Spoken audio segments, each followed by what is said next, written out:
Pessoal, tudo beleza? Aqui quem fala é seu amigo Lucas, o chefe Lucas aqui para vocês. E continuando a nossa gama de cozinha, história da cozinha oriental, internacional, com a base da cozinha em geral, que nós terminamos no vídeo anterior. Nós vamos agora para a gastronomia da pré-história, como que ela surgiu a gastronomia ali em geral, né? Com gastronomia em geral, a gente vai falar sobre a gastronomia da pré-história, que muitos podem se perguntar, não é relevante, não é importante ser estudada para conhecermos nossos pratos, porque naquela época não tinha praticamente nada, mas eles são um grande fator e a ciência comprova que eles são de suma importância hoje em dia para o nosso desenvolvimento e para a nossa cultura. E como gastronomia envolve saúde também, ela tem uma grande importância aí relacionada para nossas vidas, né? Sabemos que na pré-história eles eram coletores, caçadores, né? Eles são considerados um homem da pré-história, né? Mas eles têm ganhado grandes adeptos na história de hoje. Por quê? Porque naquela época o modo de alimentação deles era derivados de frutas, derivados de castanhas, derivados de carne, peixe, né? Ovos, eles consumiam bastante ovos, folhas e até raízes, né? Por outro lado, eles não comiam os alimentos que nós temos industrializados hoje, como os laticínios e o açúcar. E açúcares, né, também que nós temos hoje, os nossos açúcares industrializados. Só que a dieta na época da caverna, ela tinha um baixo teor alcoólico, que é hoje o fundamental, uma dieta fundamental para os nossos atletas competidores, futebolistas, né? Então, jogadores, todos eles seguem com sucesso essa dieta hoje em dia. E é uma dieta que os próprios homens sapiens, os nossos próprios, que eles falam descendentes, os nossos parentes da época pré-histórica comiam e se utilizavam. Então, ela não é uma coisa de má importância, ela é uma importância grande, porque os nossos atletas hoje consomem praticamente tudo mesmo o que a pré-história comia, utilizava, o que os nossos nômades, os que os nossos homens das cavernas comiam para se sentir saudáveis, né? Então era um processo muito natural e que são excluídos do nosso cotidiano, do nosso dia a dia, né? É, eles, com esse objetivo de carne na pré-história, eles tinham como objetivo é, o, eliminar peso, né?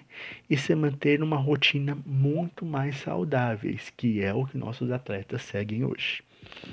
Mas a nossa imaginação do homem, do homem naquela época, eram pessoas é, vítimas fatais, vamos dizer assim, por predadores grandes, fortes e que viviam no gelo, mas a história não nos conta especialmente isso, né? A alimentação deles não era exclusivamente de carne, como atualmente muitos consomem, né?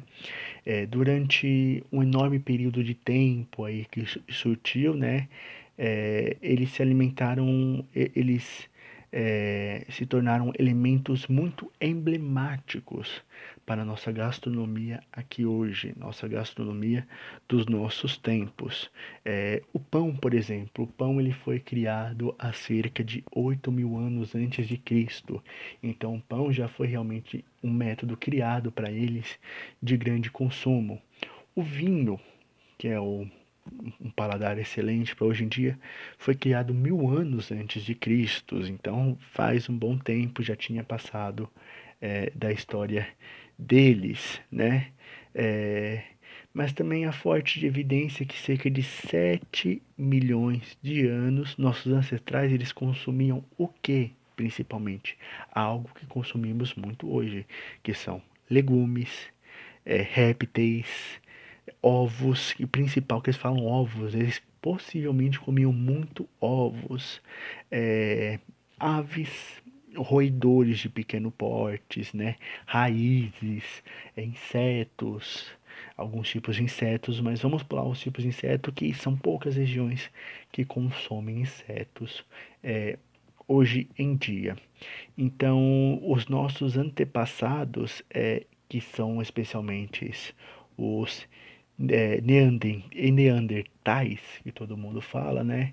Eles eram muito parecidos com o que nós somos estruturalmente hoje, porque consumimos também esses legumes, consumimos essas carnes, consumimos répteis e ovos também para a nossa alimentação.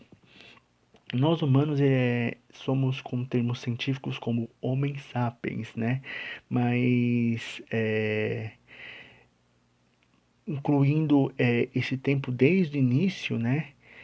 Todos éramos onívoros, né? Então, isso através de análises de caninos e tudo mais, geraram o que nós somos hoje, representaram o que nós somos hoje, pois nós trituramos com a boca carnes e plantas e etc. E nossos ancestrais também lutavam pela sobrevivência da sua vida, com isso também. Como eles lutavam pela sobrevivência da vida deles, eles aprimoraram técnicas, aprimoraram, como eu posso dizer, né, é, modelos sociais mais complexos. Eles começaram a ter a sua própria comunidade, seu próprio meio ambiente, começaram a se estabilizar em um local, ser independentes daquele tipo de serviço, daquela complexidade, daquela sociedade, vamos dizer assim. Antes que eles eram livres, agora eles já tinham formados ali a própria agricultura dele com a criação dos seus animais. E isso foi crescendo de tal maneira que eles conseguiram criar suas próprias moradias, com palhas, com gravetos, com tudo. Por eles terem uma agricultura fixa, com alimentos naquele local, de grande variedade para que eles pudessem se alimentar e não passar fome, as comunidades acabaram começando a surgir naquela época.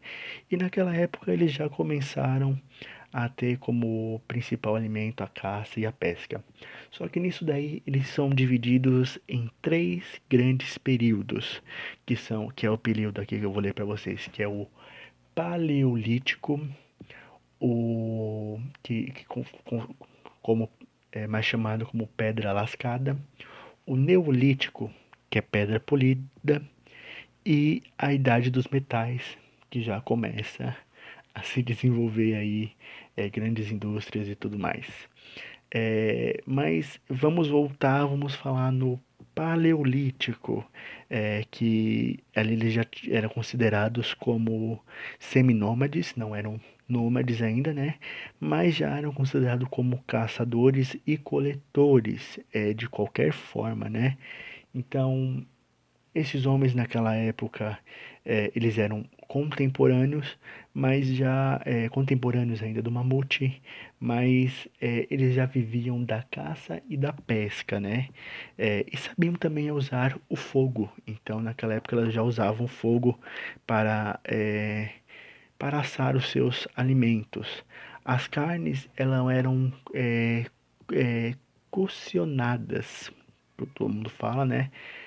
Geralmente em alguns blocos de pedras aquecida de antemão, né? Então, as pedras eram aquecidas, as carnes eram colocadas sobre as pedras e ali já faziam o aquecimento das carnes, das proteínas, dos alimentos, né? Eles não deixavam sobre o fogo, então eles já tinham uma maneira. Tanto é que para um professor do hospital de Hell em Mondor, nos Estados Unidos. A dieta paleolítica, né, ela merece ser introduzida na nossa cozinha atualmente. Por quê? Pois eles tinham uma ingestão de gordura baixa por conta deste processo de alimento, né? O que é compatível com a preservação de doenças até mesmo cardíacas e obesidade. Então, esse consumo de pequenas e pouca carne e o método de cocção que eles utilizavam, o método de preparo, evitavam grandes problemas cardíacos e problemas de obesidade. Por eles também se alimentarem muito de frutas, legumes e nozes também, né, que forneciam ali fibras para eles, que contribuía para o equilíbrio do corpo também e tudo mais. Por ser a ingestão da carne bem baixa, eles não consumiam bebidas alcoólicas na época também, não existia. Isso também era uma grande ajuda para o corpo, porque não necessitava. Já no Neolítico, que é o segundo segmento que temos aí, que já são considerados os nômades, eram mais cultura, é, uma cultura que a gente pode falar que selecionada. Eles tinham já um grande avanço tecnológico dentro da comunidade deles, por arados e tudo mais, e nisso daí começou a surtir a formação, a produção, já a agricultura de milho, arroz, o próprio arroz, né, que resultou em grande mudança no habitat natural deles, ao longo dos anos, os estilos de vida até nosso de hoje em dia, eles já começaram a cultivar pela primeira vez essas plantas, estes grãos, e nisso daí eles já precisavam mudar a vida, porque eles necessitavam de silos, de potes, de vasos, de jarras. Então eles começaram a produzir, como posso dizer, a cerâmica, faziam barros forjados, jarras de barro, é, potes, panelas essenciais totalmente de barro que são essenciais para a nossa culinária hoje. Então, a partir daquele momento, eles já começaram a criar todo o alicerce, que seriam as panelas, os potes, tudo para poder guardar os grãos. Os grãos precisavam ser armazenado, né? Até interessante que o figo ele foi dominado pela primeira vez nessa época há 10 mil anos atrás. Então, há 10 mil anos atrás, o trigo, o nosso famoso trigo não, o nosso famoso figo, ele já estava começando a ser cultivado naquela época e consumido. Então, a parte já neolítica ela já começa a criar os nossos jarros, os nossos potes, as nossas panelas de barros, que muito tempo atrás se utilizavam e hoje em dia até se utiliza para cocções de alimentos, o que é uma grande base importante para o desenvolvimento da culinária no futuro que seria o nosso futuro de hoje em dia. Neste mesmo período, no Neolítico, tivemos a descoberta do sal. O sal ela foi descoberta 2000 anos antes de Cristo, né? Por volta disso, né? Não, por volta disso não, foi muito antes que isso, na verdade. E eles já utilizavam tudo para dar um sabor, algo mais gostoso, dava um sabor mais nas comidas naquela época para eles. Tanto que é que o sal, quando se fala, é motivo da gente salivarmos, né? Ele causa propriedades de salivação, substâncias comuns hoje na nossa boca, ajuda na digestão do estômago, ele libera uma mucosa do estômago que ajuda na nossa própria digestão, o sal. Então, ele deixava tudo mais gostoso na época e ajudou por volta de 2000 anos antes de Cristo ali, técnicas utilizadas, ajudou numa técnica utilizadas que era a técnica de salgar certos tipos de alimentos para uma conservação maior. Os alimentos começaram a ter uma conservação maior. Já na idade dos metais, é uma idade muito importante, uma idade que até hoje é discutida em todas as partes, né? era a idade principalmente dos egípcios, por volta dos egípcios ali mesmo, que eles já vieram com uma grande tendência mundial, eles já praticamente introduziram o alicerce da gastronomia no mundo. Exatamente, foram os egípcios que deram essa grande ideia. A agricultura ela se tornou muito mais produtiva porque a divisão de trabalhos ela se intensificou. Cada um já tinha o jeito de arado diferente, metais para ferramentas, arado construído. Então eles já sabiam realmente como trabalhar, como facilitar o trabalho naquela época. Então ela se tornou uma divisão de trabalho intensificado ali naquela época, né? Se tornou mais produtivo também, né? Tornando a sociedade até muito mais complexa, a sociedade muito bem preparada para o tipo de cocção, para as produções de alimentos, para os tipos de cuidados de alimentos que viriam a surtir a partir daquela época. Tanto é que cresceu os grandes comércios, começou o produto a ser comercializado, grandes figuras começaram a ser aparecidas como os faraós do Egito. Eles são talvez o que premeia nosso imaginário no que se refere a essa época, sabia? Porque todo designs de facas que foram construídas, né, que nós temos hoje, os nossos designs de facas para o consumo ali naquela época gastronômico, né? O que nós temos para o nosso consumo gastronômico hoje de faca foi desenvolvida no início daquela idade. Então foram os egípcios que fizeram, facilitaram a nossa vida hoje, que são os utensílios de faca, os utensílios de corte, que nos facilitam em todos os tipos de alimento. Nenhum tipo de alimento a gente dispensa a faca. Todos os tipos de alimento, a faca são utilizadas. Então, na idade dos metais aí, nós agradecemos os egípcios por ter contribuído para um grande alicerce na nossa gastronomia, que foram as facas, as criações das facas. Então, com isso, nós terminamos a história da pré-história, né? A história da gastronomia geral da pré-história. E no próximo vídeo a gente vai entrar na gastronomia, na história antiga. Antiga já, pré-história, agora tem a história antiga, que vai ser os vassalos e tudo mais. Depois, a história antiga, provavelmente se baseando dentro aí do Egito. Tudo bem? Então, eu agradeço muito por vocês terem acompanhado, por terem tido um conhecimento um pouco maior aí a respeito da história da nossa gastronomia, não da nossa gastronomia, mas da história da gastronomia mundial. Um abração a todo mundo, até a próxima. Fiquem com Deus e bem-vindos ao Redescobrindo Memórias.